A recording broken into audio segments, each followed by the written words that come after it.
ಕೊನೆಯದಾಗಿ ಪ್ರಿಯರೇ, ನಿಮ್ಮ ಮನಸ್ಸನ್ನು ಕೂಡ ನೀವು ಹೆಂಗಿರಬೇಕು? ಸೆಲ್ಫ್ ಕಂಟ್ರೋಲಲ್ಲಿ ಉಳಿಸಿಕೊಳ್ಳಬೇಕು. ಪಾಪ ಮಾಡೋದಕ್ಕೆ ಎಷ್ಟೆಲ್ಲ ಅವಕಾಶಗಳನ್ನು ಸೈತಾನನ ಮುಂದೆ ತಂದು ಹಾಕ್ತಾನೆ. ಹಲ್ಲೆಲೂಯ. ಕಾಯಿನನಿಗೆ ತಂದು ಹಾಕಿದ, ವಿಶೇಷವಾಗಿ ಯಾರ್ರಿ? ತಮ್ಮನ ವಿಷಯದಲ್ಲಿ ಪ್ರಿಯರೇ ಏನಂತೇಳಿ ತಂದು ಹಾಕಿದ? ಕಾಯಿನನ ಮಾರ್ಗವಾದರೂ ಹೆಂಗಿತ್ತಂತೆ? ಕೋಪದ ಮಾರ್ಗವಾಗಿ, ಅನೀತಿಯ ಮಾರ್ಗವಾಗಿ, ಅಸತ್ಯದ ಮಾರ್ಗವಾಗಿತ್ತು. ಆದರೆ ತಮ್ಮನಾಗಿರ್ತಕ್ಕಂಥ ಹೇಬೇಲನ ಮಾರ್ಗ ದೇವರಿಗೆ ಮೆಚ್ಚುಗೆಯಾದಂಥ ಮಾರ್ಗವಾಗಿತ್ತು ಪ್ರಿಯರೇ. ಕಾಯಿನನ ಮಾರ್ಗ ಸಂಪೂರ್ಣವಾಗಿ ಆತನು ಕೋಪವುಳ್ಳವನಾಗಿ ಮನಸ್ಸಿನಲ್ಲಿ ಏನು ಮಾಡ್ತಾ ಇದ್ದಾನೆ? ಕಲ್ಪನೆ ಮಾಡಿಕೊಳ್ತಾ ಇದ್ದಾನೆ, ಸೃಷ್ಟಿ ಮಾಡಿಕೊಳ್ತಾ ಇದ್ದಾನೆ. ತಮ್ಮನನ್ನು ಹೆಂಗಾದರೂ ಮೂಡಿ ಏನು ಮಾಡಿಬಿಡೋಣ, ಇವತ್ತಿನ ದಿವಸ ಮುಗಿಸಿಬಿಡೋಣ. ಹಲ್ಲೆಲೂಯಾ. ಪ್ರೇಸ್. ಅವನ ಮನಸ್ಸನ್ನು ಸಂಪೂರ್ಣವಾಗಿ ಸೈತಾನನಿಗೆ ಹತೋಟಿ ಕೊಟ್ಟ ದೇವರು ಎಚ್ಚರಿಸಿದ ಅವನಿಗೆ ಏನಂತೇಳಿ? ನೀನು ಸೈತಾನನನ್ನು, ನೀನು ಪಾಪವನ್ನು ವಶ ಮಾಡಿಕೊಳ್ಳಬೇಕು. ಹಲ್ಲೆಲೂಯಾ. ಆ ವಚನ ಓದಿಕೊಳ್ಳೋಣ. ಆದಿಕಾಂಡ ಪುಸ್ತಕ 4ನೇ ಅಧ್ಯಾಯದಲ್ಲಿ ನಾವು ನೋಡ್ತಾ ಇದ್ದೇವೆ. ಅಲ್ಲಿ ವಾಕ್ಯ ಈ ರೀತಿಯಾಗಿ ಹೇಳ್ತಾ ಇದೆ. ದೇವರು ಎಚ್ಚರಿಕೆಯನ್ನು ಕೊಡ್ತಾ ಇದ್ದಾನೆ. ನೀನು ಯಾಕೆ ಕೋಪಿಸಿಕೊಂಡು? ನಿನ್ನ ತಲೆ ಯಾಕೆ ಬಗ್ಗಿ ಹೋಯಿತು? ಒಳ್ಳೆ ಕೆಲಸ ಮಾಡಿದರೆ ನಿನ್ನ ತಲೆ ಎತ್ತಲ್ಪಡುವುದಲ್ಲವೇ? 7ನೇ ವಚನದಲ್ಲಿ, ಅಲ್ಲದಿದ್ದರೆ ಪಾಪವು ನಿನ್ನನ್ನು ಹಿಡಿಯಬೇಕೆಂದು ಬಾಗಿಲಲ್ಲಿ ಹೊಂಚಿಕೊಂಡಿರುವುದು, ಆದರೂ ನೀನು ಅದನ್ನು ವಶ ಮಾಡಿಕೊಳ್ಳಬೇಕು ಎಂದು ಹೇಳಿದನು. ಬಾಗಿಲಂತ ಯಾವ ಬಾಗಿಲಿದು? ಮನಸ್ಸಿನ ಬಾಗಿಲು. ಹಲ್ಲೆಲೂಯಾ. ಪ್ರೇಸ್. ನಿನ್ನ ಮನಸ್ಸಿನ ಬಾಗಿಲಿನಲ್ಲಿ ಸೈತಾನನು ಹೊಂಚು ಹಾಕಿದಾನೆ. ನಿನ್ನ ಒಳಗಡೆ ಸೇರಿ ಅನೇಕ ಹುನ್ನಾರಗಳನ್ನು ಮಾಡಬೇಕು ಅಂತೇಳಿ. ಅದಕ್ಕಾಗಿ ಪ್ರೇರಿಲ್ಲ ನಾವು ನೋಡ್ತಾ ಇದ್ದೇವೆ. ನಿನ್ನ ಮನಸ್ಸಿನ ವಿಷಯದಲ್ಲಿ ಕೂಡ ನೀನು ಏನಾಗಿರಬೇಕು? ಆಲೋಚನೆಗಳ ವಿಷಯದಲ್ಲಿ ಕೂಡ ನೀನು ಏನಾಗಿರ್ಬೇಕು ರೀ? ಸೆಲ್ಫ್ ಕಂಟ್ರೋಲಲ್ಲಿ ಇರಬೇಕು, ಕ್ಷಮೆ ದಮೆಯಲ್ಲಿ ಇರಬೇಕು. ಅದಕ್ಕಾಗಿ ನಾವು ನೋಡ್ತಾ ಇದ್ದೇವೆ, ಸತ್ಯವೇದ ಹೇಳ್ತಾ ಇದೆ, ದೇವರು ಎಚ್ಚರಿಸಿದಾಗಲೂ ಕೂಡ ಈ ವ್ಯಕ್ತಿ ಏನು ಮಾಡಿದಂತೆ? ದೇವರ ಒಂದು ಸೈತಾನನಿಗೆ ಅವಕಾಶ ಕೊಟ್ಟ. ಮತ್ತು ನಾವು ನೋಡ್ತಾ ಇದ್ದೇವೆ, ಪಾಪಕ್ಕೆ ಬಾಗಿಲನ್ನು ತೆಗೆದ, ಮನಸ್ಸಿನಲ್ಲಿ ತೆಗೆದಿರುವಂಥದ್ದು ಮುಂದೆ ಅವಕಾಶ ಸಿಕ್ಕಾಗ ತಮ್ಮನನ್ನು ಒಡೆದು ಆಕೆಯೇ ಬಿಟ್ಟ ಪ್ರೇರ. ಮೊದಲನೇ ಕೊಲೆ ಎನ್ನುವಂಥದ್ದು ಭೂಮಿಯ ಮೇಲೆ ನಡೆದೇ ಹೋಯಿತು ಪ್ರೇರ. ಅದಕ್ಕಾಗಿ ಇವತ್ತಿನ ದಿವಸ ದೇವರು ನಮ್ಮ ಸಂಗಡ ಮಾತಾಡ್ತಾ ಇದ್ದಾರೆ, ಎಚ್ಚರಿಸ್ತಾ ಇದ್ದಾರೆ. ಮೊದಲನೇದಾಗಿ ದೇವರ ವಿಷಯದಲ್ಲಿ ನೀನು ಸಂಪೂರ್ಣವಾಗಿ ಒಂದು ಹತೋಟಿಯಲ್ಲಿ ಇರಬೇಕು. ಒಂದು ಎಲ್ಲೇ ಒಳಗಡೆ ನೀನಿದ್ದೀಯಾ, ನಿನ್ನ ದೇವರೊಬ್ಬ ಇದ್ದಾನೆ, ಆತನಿಗೆ ನೀನು ಸಂಪೂರ್ಣವಾಗಿ ಭಯಭಕ್ತಿಯಿಂದ ಜೀವಿಸಬೇಕು. ನಿನ್ನ ಮಾತುಗಳ ವಿಷಯದಲ್ಲಿ ನೀನು ಸೆಲ್ಫ್ ಕಂಟ್ರೋಲಲ್ಲಿ ಇರಬೇಕು, ಹತೋಟಿಯಲ್ಲಿರಬೇಕು. ಮೂರನೇದಾಗಿ ನಾವು ನೋಡಿದ್ದೇವೆ, ನಿನ್ನ ದೇಹದ ವಿಷಯದಲ್ಲಿ ಕೂಡ ನಿನ್ನ ಹತೋಟಿಯಲ್ಲಿರುವಂಥ ವ್ಯಕ್ತಿ ಆಗಿರಬೇಕು. ಮತ್ತೆ 4ನೇದಾಗಿ ನಾವು ನೋಡ್ತಾ ಇದ್ದೀವಿ, ನಿನ್ನ ಆಲೋಚನೆ, ನಿನ್ನ ಮನಸ್ಸುಗಳು ಎಲ್ಲವೂ ಕೂಡ ಅದು ಸ್ಕ್ಯಾನ್ ಆಗಲಿಕ್ಕಿದೆ, ದೇವರು ಸ್ಕ್ಯಾನ್ ಮಾಡಲಿಕ್ಕಿದ್ದಾನೆ. ಅದಕ್ಕೋಸ್ಕರವಾಗಿ ನೀನು ಅದರ ವಿಷಯದಲ್ಲಿ ಕೂಡ ಸಂಪೂರ್ಣವಾಗಿ ನೀನು ಏನಾಗಿರ್ಬೇಕಂತ ಹೇಳುತ್ತೆ ವಾಕ್ಯ, ದೇವರಿಗೆ ಒಳಗಾಗಿರುವಂಥ ಆಲೋಚನೆಗಳನ್ನು ಮಾಡುವಂಥ ವ್ಯಕ್ತಿ ಆಗಿರೋ. ಪಾಪ ಎನ್ನುವಂಥದ್ದು ಬರಲಿಕ್ಕಿದೆ, ನಿನ್ನ ಬಳಿಗೇನೇ ಬರೋದು. ಅಲ್ಲಿ ಯಾಕಂದರೆ ಲೋಕ ಸಂಬಂಧಿಗಳು ಈ ಪ್ರಪಂಚದ ದೇವರಾಗಿರ್ತಕ್ಕಂಥ, ಈ ಲೋಕದ ದೇವರಾಗಿರ್ತಕ್ಕಂಥ ಅವನಿಗೆ ಅವ್ರು ಏನಾಗಿದ್ದಾರೆ ಅಂತ ಹೇಳುತ್ತೆ ವಾಕ್ಯ. ಏನಾಗಿದ್ದಾರೆ? ಅವನ ಕಡೆಯವ್ರಿಗೆ ಅವನು ಟಾರ್ಚರ್ ಕೊಡ್ತಾನೆ. ನಿಮ್ಮವ್ರಿಗೆ ನೀವು ಕೇಡನ್ನು ಬಯಸ್ತೀರಾ? ಯಾರಿಗೆ ಬಯಸ್ತೀರಿ? ನಿಮಗೆ ಅಲ್ಲಾರ್ದಂಥವ್ರಿಗೆ ನೀವೇನು ಮಾಡ್ತೀರಿ? ಕೇಡನ್ನು ಬಯಸ್ತೀರಿ. ಪ್ರಪಂಚದಲ್ಲಿರ್ತಕ್ಕಂಥ ಅವರು ಮುಖ್ಯ ಅಲ್ಲ. ಟಾರ್ಗೆಟ್ ಯಾರು ಟಾರ್ಗೆಟ್? ಅವನಿಗೆ ದೇವರ ಮಕ್ಕಳಾಗಿರ್ತಕ್ಕಂಥ ನಾವು. ನಮ್ಮ ಬಳಿಗೇನೇ ಬರ್ತಾನೆ, ಬೇಟೆಗಾರನ ಉಪಾದಿಯಲ್ಲಿ ಬಲೆಗಳನ್ನು ಹಾಕ್ತಾನೆ. ಹಲ್ಲೆಲೂಯಾ. Praise lord. ನಾವು ನೋಡ್ತಾ ಇದ್ದೀವಿ, ಮತ್ತೆ ವ್ಯಾಧಿಗಳನ್ನು ತರಬೇಕು ಅಂತೇಳಿ ಬರ್ತಾನೆ, ಆಲೋಚನೆಗಳನ್ನು, ಕೆಟ್ಟ ಆಲೋಚನೆಗಳನ್ನು ಹುಟ್ಟಿಸ್ಬೇಕಂತೇಳಿ ಬರ್ತಾನೆ. ಮಾತಿನಲ್ಲಿ ಒಳ್ಳೆಯವನಾಗಿ ಪ್ರಾರಂಭದಲ್ಲಿ ಕಾಣಿಸ್ಕೊಂಡು ಬರ್ತಾ ಆ ಮಾತಿನಲ್ಲಿಯೇ ಬೇರೊಂದು ಮಾತುಗಳನ್ನು ಅರ್ಥ ಮಾಡಿಕೊಳ್ಳುವಂಥ ರೀತಿಯಲ್ಲಿ ನಡೆಸಿ ಆಲೋಚನೆಗಳನ್ನು ಬೇರೆ ಕಡೆಗೆ ನಡೆಸ್ತಾನೆ. ಅವಳು ಅಲ್ಲಿಯೇ ಟ್ರ್ಯಾಪಲ್ಲಿ ಸಿಕ್ಕಾಕೊಂಡಿದ್ದಕ್ಕೆ. ಹಲ್ಲೆಲೂಯಾ. ಪ್ರಾರಂಭದಲ್ಲಿ ಏನು ದೇವ್ರ ಬಗ್ಗೆ ಹೇಳಿದ ಬೇಸ್ ಹೇಳ್ಕೊಂತ ಬಂದು ಏನೂ ಆಗಲ್ಲ. ಹಲ್ಲೆಲೂಯಾ. ಎಷ್ಟು ನಯವಾಗಿ, ಎಷ್ಟು ಸಿಹಿಯಾಗಿ ಮಾತಾಡಿದಾದ್ಮೇಲೆ ನಾವು ನೋಡ್ತಾ ಇದ್ದೇವೆ ಪ್ರಿಯರೇ, ಅವಳು ಟ್ರ್ಯಾಪಲ್ಲಿ ಸಿಕ್ಕಾಕೊಂಡ್ಬಿಟ್ಲಿ. ಇವತ್ತಿನ ದಿವಸ ಅನೇಕ ಭಕ್ತರು ಕೂಡ ಅದೇ ಟ್ರ್ಯಾಪಲ್ಲಿ ಏನಾಗ್ತಾ ಇದ್ದಾರೆ? ಸಿಕ್ಕಿ ಬೀಳ್ತಾ ಇದ್ದಾರೆ. ದೇವರ ಒಂದು ಆಲೋಚನೆಗೆ ಒಳಗಾಗಿ ನೀವು ಇರ್ರಿ, ದೇವರ ಆಲೋಚನೆಯ ಒಂದು ಹತೋಟಿಯಲ್ಲಿ ನೀವು ಇರುವವರಾಗಿರ್ರಿ. ನಿಮಗೆ ಒಳ್ಳೆಯದು ಯಾವುದಂತೇಳಿ ದೇವರು ಹೇಳಿಕೊಟ್ಟಿದ್ದಾನೆ, ಕಲಿಸಿಕೊಟ್ಟಿದ್ದಾನೆ. ಆ ಒಳ್ಳೆಯದರಲ್ಲಿಯೇ ನೀವು ಇರ್ರಿ. ಮತ್ತೆ ಕೆಟ್ಟದರ ಕಡೆಗೆ ಯಾಕೆ ನೀವು ಹೋಗ್ತಾ ಇದ್ರಿ? ಇವತ್ತಿನ ದಿವಸ ಸಿನಿಮಾ, ಸೀರಿಯಲ್ಸ್ಗಳು ಕೆಲವೊಂದು ಏನು ಮಾಡ್ತಾ ಇದ್ದಾವೆ? ಆಲೋಚನೆಗಳನ್ನು ಹುಟ್ಟಿಸ್ತಾ ಇದೆ ಪ್ರಿಯರೇ. ಕೆಟ್ಟದಾದಂಥ ಆಲೋಚನೆ ಕಡೆಗೆ ಮೊಬೈಲ್ ಬಂದಾಗಿಂದಂತೂ ಜಗತ್ತು ಇನ್ನೂ ಬರ್ಬಾದ್ ಆಗ್ತಾ ಇದೆ. ಪಾಪದ ಒಂದು ಅಡ್ರೆಸ್ ಆಗಿ ಇವತ್ತಿನ ದಿವಸ ನಾವು ನೋಡ್ತಾ ಇದ್ದೇವೆ ಪ್ರಿಯರೇ. ಹಲ್ಲೆಲೂಯಾ. ಪ್ರೈಸ್. ಮೊಬೈಲ್ ಬಂದಾಗಿಂದ ಎಷ್ಟು ಕೆಟ್ಟದ್ದು, ಎಷ್ಟು ಪಾಪ, ಎಷ್ಟು ನಾವು ಘೋರ ಕೃತ್ಯಗಳನ್ನು ನಾವು ನೋಡುವಂಥವರಾಗಿ ಇದ್ದೇವೆ. ಹಲ್ಲೆಲೂಯಾ. ಪ್ರೈಸ್. ಅದಕ್ಕಾಗಿ ಪ್ರಿಯರೇ, ಇವತ್ತಿನ ದಿವಸ ನಿನ್ನ ಆಲೋಚನೆ ಅದು ಸ್ಥಿರವಾಗಿರಲಿ. ಸಂಸೋನನ ಆಲೋಚನೆ, ದೇವರು ಮಾಡಿರುವಂಥ ಉದ್ದೇಶನೇ ಬೇರೆ. ಅವನು ಆಲೋಚನೆಗಳನ್ನು ಹತೋಟಿಯಲ್ಲಿ ಇಟ್ಟುಕೊಳ್ಳಲಿಲ್ಲ. ಪಾಪ ಮಾಡುವುದಕ್ಕಾಗಿ ಪ್ರೇರೇಪಿಸಲ್ಪಟ್ಟ ಅವನು ಪ್ರಾರಂಭದಲ್ಲಿಯೇ ಜಯವನ್ನು ಗಳಿಸಿದ. ಆದರೆ ಪುನಃ ಅವನು ಟ್ರ್ಯಾಪಲ್ಲಿ ಸಿಕ್ಕಾಕೊಂಡಾಗ ಅವನ ಆಲೋಚನೆಗಳು ನಾವು ನೋಡುವಾಗ ಅವನು ಸಂಪೂರ್ಣವಾಗಿ ಏನಾದ್ನರಿ ಆ ಕೆಟ್ಟ ಆಲೋಚನೆಯಲ್ಲಿ ಮುಳುಗೋದ ಕಾರಣಕ್ಕಾಗಿ ತನ್ನ ದೇಹವನ್ನು ಮೊದಲನೇದಾಗಿ ಆಲೋಚನೆಯಲ್ಲಿ ಕಡಿಸಿಕೊಂಡ ಕಾರಣಕ್ಕಾಗಿ ನಾವು ನೋಡ್ತಾ ಇದ್ದೇವೆ ಅವನ ಅಂತ್ಯಾವಸ್ಥೆ ಭಯಂಕರವಾದಂಥ ರೀತಿಯಲ್ಲಿ ಇತ್ತು ಪ್ರಿಯರೇ. ಆದರೆ ಇಲ್ಲಿ ನಾವು ನೋಡ್ತಾ ಇದ್ದೀವಿ ಇವತ್ತಿನ ದಿವಸ ನಮ್ಮ ಆಲೋಚನೆಗಳು ಕೂಡ ಹೆಂಗಿರ್ಬೇಕಂತೆ, ಹತೋಟಿಯಲ್ಲಿ ಇರುವವರಾಗಿರ್ಬೇಕು. ನಾವು ಕ್ರಿಸ್ತನ್ ನಮಗಾಗಿ ಬರಲಿಕ್ಕಿದ್ದಾನೆ, ಆತನನ್ನು ನಾವು ಯಾವಾಗಾದ್ರೂ ಎದುರುಗೊಂಡೇವಾ ಎನ್ನುವಂಥ ಭಕ್ತಿಯನ್ನು ನಾವು ಮಾಡಬೇಕು. ಈ ಲೋಕದಲ್ಲಿ ಇದ್ದೇವೆ, ನಾವು ದುಡಿದು ತಿನ್ಬೇಕಂತೇಳಿ ದೇವರು ಹೇಳಿದ್ದಾನೆ.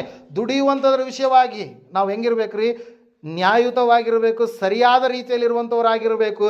ದೇವರು ಯಾವುದನ್ನೇ ಹೇಳಿದಾನೋ ಅದನ್ನೇ ಪರಿಪೂರ್ಣವಾಗಿ ಮಾಡುವಂಥವರಾಗಿ ಇರಬೇಕು. ಹಲ್ಲೆಲೂಯಾ. ಮತ್ತೆ ನಾವು ನೋಡ್ತಾ ಇದ್ದೇವೆ, ದೇವರು ಬರುವಂಥದ್ದನ್ನು ನಾವು ಎದುರು ನೋಡುವವರಾಗಿ ಇರಬೇಕು. ನಮ್ಮ ಆಲೋಚನೆ ಎಲ್ಲವೂ ಕೂಡ ಪರಲೋಕದ ಕುರಿತಾಗಿ ಇರುವಂಥದ್ದಾಗಿರಬೇಕು. ಹಲ್ಲೆಲೂಯಾ. ಅನೇಕರು ಇವತ್ತಿನ ದಿವಸ ಏನು ಮಾಡ್ತಾ ಇದ್ದಾರೆ, ತಮ್ಮ ಆಲೋಚನೆಗಳನ್ನು ಐಶ್ವರ್ಯವಂತಿಕೆಯ ಮೇಲೇ ಹೆಚ್ಚಾಗಿ ಫೋಕಸ್ ಮಾಡ್ತಾ ಇದ್ದಾರೆ. ಹಲ್ಲೆಲೂಯಾ. Praise lord. ನನ್ನ ಕಾರ್ ಇದ್ರೆ ಆಯಿತು, ಬಂಗ್ಲೆ ಇದ್ರೆ ಆಯಿತು, ಹೊಲಗಳಿದ್ರೆ ಆಯಿತು, ನನಗೆ ನನ್ನದೇ ಆಗಿರ್ತಕ್ಕಂಥ ಒಂದು ಒಳ್ಳೆ ದೊಡ್ಡದಾಗಿರ್ತಕ್ಕಂಥ ಸ್ಟೇಟಸ್ ಇದ್ರೆ ಆಯಿತು. ಆದರೆ ದೇವರು ಹೇಳ್ತಾ ಇದ್ದಾನೆ ಅಂತೇಳಿ ನೀವು ದೇವರನ್ನು, ಧನವನ್ನು ನೀವು ಸೇವಿಸೋದಕ್ಕೆ ಸಾಧ್ಯ ಇಲ್ಲ. ಹಲ್ಲೆಲೂಯಾ. ಹಣದ ಆಸೆಯು ಸಕಲ ವಿಧವಾದಂಥ ಕೆಟ್ಟತನಕ್ಕೆ ಏನಾಗಿದೆ, ಅದು ಮೂಲವಾಗಿದೆ. ಹಣದ ಆಸೆ, ಹಣದ ಮೇಲೆ ವ್ಯಾಮೋಹ, ಅದನ್ನು ಇಡುವಂಥದ್ದು ಬೇಡ. ದೇವರು ನಿನಗೆ ಕೊಡುತ್ತಾನೆ, ದೇವರು ನಿನಗೆ ಒದಗಿಸ್ತಾನೆ. ದೇವರ ಮಾರ್ಗದಲ್ಲಿ ನೀನು ಸ್ಥಿರವಾಗಿದ್ದರೆ, ಅಬ್ರಹಾಮನ ಕುರಿತಾಗಿ ನಾವು ನೋಡುವಾಗ ಆತನು ತನ್ನ ತಂದೆಯ ಮನೆಯನ್ನು, ಸ್ವದೇಶವನ್ನು, ಬಂಧು ಬಳಗವನ್ನು ಬಿಟ್ಟು ಹೊರಟು ಬಂದ. ಯಾರಿಗಾಗಿ ಬಂದ ಆತ? ದೇವರಿಗಾಗಿ ಬಂದ. ಹಲ್ಲೆಲೂಯಾ. ಆತನು ಯಾವ ಒಂದು ಆಲೋಚನೆಯೂ ಕೂಡ ಮಾಡಲಿಲ್ಲ, ದೇವರ ಮೇಲೆ ಮಾತ್ರ ಆಲೋಚನೆ ಇಟ್ಕೊಂಡು ಬಂದ. ದೇವರು ಆತನಿಗೆ ದೇಶವನ್ನೇ ಬಳುವಳಿಯಾಗಿ ಏನು ಮಾಡಿದರಿ, ಅನುಗ್ರಹ ಮಾಡಿದ. ಕುಂಟೆ ರೆಂಟೆ ಹೊಡೆಯಕತ್ತದನ ಪ್ರೇಯರ್ ಯಾರ್ರೀ? ಎಲೀಷನು. ಎಲೀಷನನ್ನು ಕರಿತಾ ಇದ್ದಾನೆ. ಎಲಿಯನು ಬಾ ಎಂಬುದಾಗಿ ಕರೆದಾಗ ಎಲೀಷನು ಆ ಎತ್ತುಗಳನ್ನು ಏನು ಮಾಡಿದ, ಯಜ್ಞವಾಗಿ ಸಮರ್ಪಿಸಿ ಅಲ್ಲಿರ್ತಕ್ಕಂಥ ಜನರಿಗೆ ಊಟ ಮಾಡಿಸಿ ತನ್ನ ಮನೆಯಿಂದ ಅಪ್ಪಣೆಯನ್ನು ತೆಗೆದುಕೊಂಡು ಬಂದು ಎಲಿಯನನ್ನು ಏನು ಮಾಡಿದ, ಹಿಂಬಾಲಿಸಿ ನಡೆದ. ಹಲ್ಲೆಲೂಯಾ. Praise Lord. ಎಲಿಯನು ಗುರು ಕರಿತಾ ಇದ್ದಾನೆ, ನಾನು ಹೋಗಬೇಕಂತೇಳಿ ಬಂದ. ಯಾರ್ರೀ? ಎಲೀಷ. ಹಲ್ಲೆಲೂಯಾ.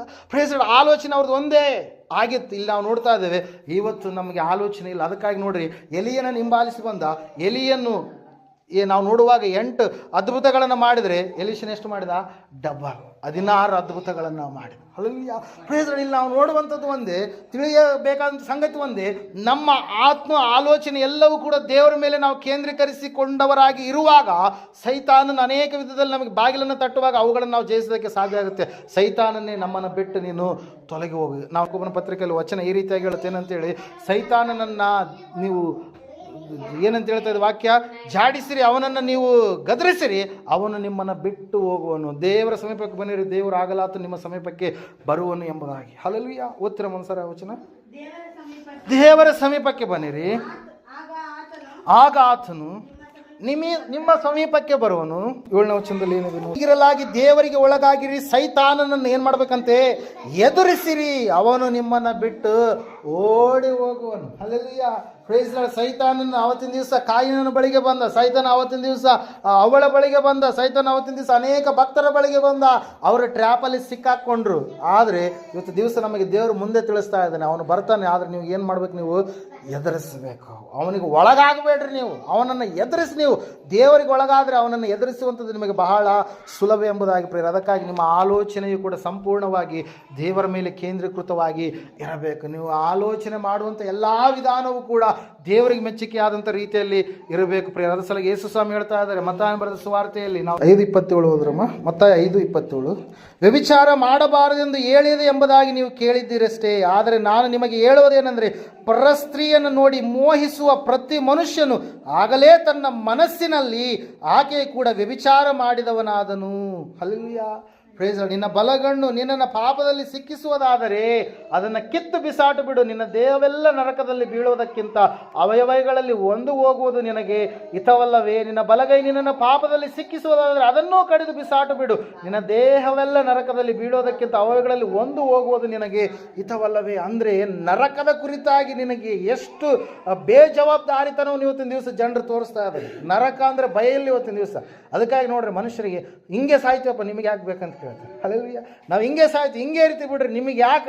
ಹಲ್ಲೆಲೂಯಾ. ಸುವಾರ್ತೆ ಸಾರುವಂಥ ಸಮಯದಲ್ಲಿ ಅವರು ನಾನಾ ವಿಧ ರೀತಿಯಲ್ಲಿ ಅವ್ರು ಏನು ಮಾಡ್ತಾರೆ, ಬೈಯುವಂಥವರಾಗಿ, ಹೀಯಾಳಿಸುವಂಥವರಾಗಿ, ಕುಚೋದ್ಯ ಮಾಡುವಂಥವರಾಗಿ ಕಂಡು ಬರ್ತಾರೆ ಪ್ರೇರೆ. ಇಲ್ಲ, ನಾವು ಹಿಂಗೆ ಬಂದೀವಿ, ಹಿಂಗೆ ಹೋಗ್ತೀವಿ, ನಮ್ಮ ತಂದೆ ತಾಯಂದ್ರೆಲ್ಲ ತಾತಂದ್ರೆಲ್ಲ ಹಿಂಗೆ ಬಂದಿದ್ದಾರೆ, ಅದೇ ಮಾರ್ಗದಲ್ಲಿ ನಾವು ಇರ್ತೀವಿ. ಅದು ಅವರು ಬೇರೊಂದು ಮಾರ್ಗ ಹಿಡಿದು ಅವರು ನಾಶನದ ಮಾರ್ಗದಲ್ಲಿ ಇದ್ದವರಾಗಿ ಪಾತಾಳಕ್ಕೆ ಜಾರಿ ಹೋಗಿದ್ದಾರೆ. ಆ ಮಾರ್ಗದಲ್ಲಿ ನೀವು ಇರಬೇಡ್ರಿ, ನೀವು ಸನ್ಮಾರ್ಗಕ್ಕೆ ಬರ್ರಿ ಎಂಬುದಾಗಿ, ಒಳ್ಳೆ ಮಾರ್ಗಕ್ಕೆ ಬರ್ರಿ ಎಂಬುದಾಗಿ, ಪರಿಶುದ್ಧ ಮಾರ್ಗಕ್ಕೆ ಬರ್ರಿ ಎಂಬುದಾಗಿ ಹೇಳಿದ್ರು ಕೂಡ ಜನರು ಏನು ಮಾಡ್ತಾ ಇಲ್ಲ ರೀ, ಕೇಳ್ತಾ ಇಲ್ಲ. ಅವರಿಗೆ ನರಕವೇ ನಮಗೆ ಮುಖ್ಯ ಎಂಬುದಾಗಿ ಸೈತಾನ ಅವರ ಬಾಯಲ್ಲಿ ಏನು ಮಾಡ್ತಾ ಇದ್ದಾನೆ ರೀ, ಮಾತಾಡಿಸ್ತಾ ಇದ್ದಾನೆ. ಪ್ರೇರಿಲ್ ನಾವು ನೋಡ್ತಾ ಇದ್ದೀವಿ, ಯೇಸು ಸ್ವಾಮಿ ಹೇಳ್ತಾ ಇದ್ದಾರೆ, ನಿನ್ನ ಮನಸ್ಸಿನಲ್ಲಿ ಎಂಬುದಾಗಿ. ಹಲ್ಲೆಲೂಯಾ.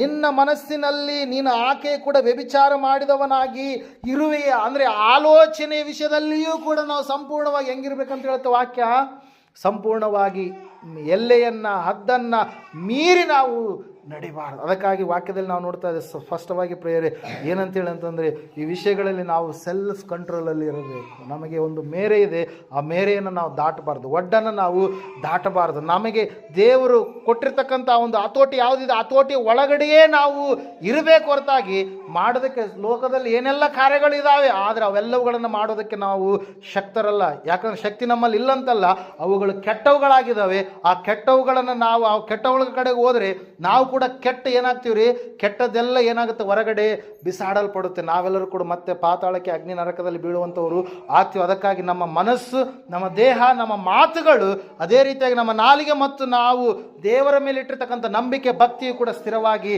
ಇರಬೇಕು.